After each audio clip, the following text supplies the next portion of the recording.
Kung natatandaan nyo, gumamit tayo ng PTM 7950 phase change thermal pad na nabili ko. Well known to sa pag-offer ng lower temperatures at longevity dahil almost resistant siya sa pump out na nagsasuffer lahat ng thermal paste. Ngayon, titingnan natin kung after 1 year, similar or nag-degrade ba yung performance ng PTM 7950 na ginamit natin. But, before that, mag-clarify muna tayo ng ilang bagay na nalaman ko after further research. After further research, nalaman ko na madami palang counterfeits itong PTM 7950. We actually don't know kung legit ba to na PTM. Looking at other subreddits gaya ng PH Build the PC, okay naman daw at magandang results at itong WD Computers ay actually legit naman na store. Isa din siya sa official distributor ng Thermal Grizzly dito sa Pinas kaya reputable naman.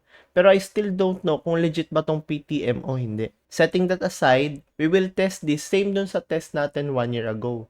We will use Fairmark at Prime 95 for stress test at HW Info for monitoring.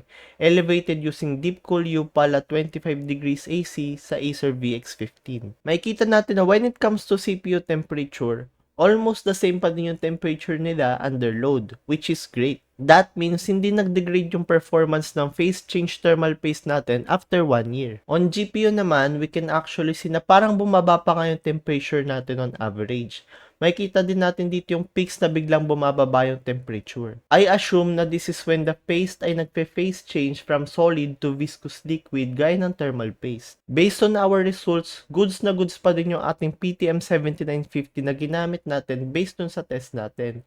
It even improved yung temperature dun sa part ng GPU, which is great. As for why, I think ito ay dahil habang mas tumatagal tong mga phase change material, mas nakaka-feel siya ng microscopic gaps. May recommend ko pa din ba itong PTM 7950 from WD Computers? Of course. Kahit hindi ako sure kung legit ba to na Honeywell, we are still sure na working itong phase change material na to.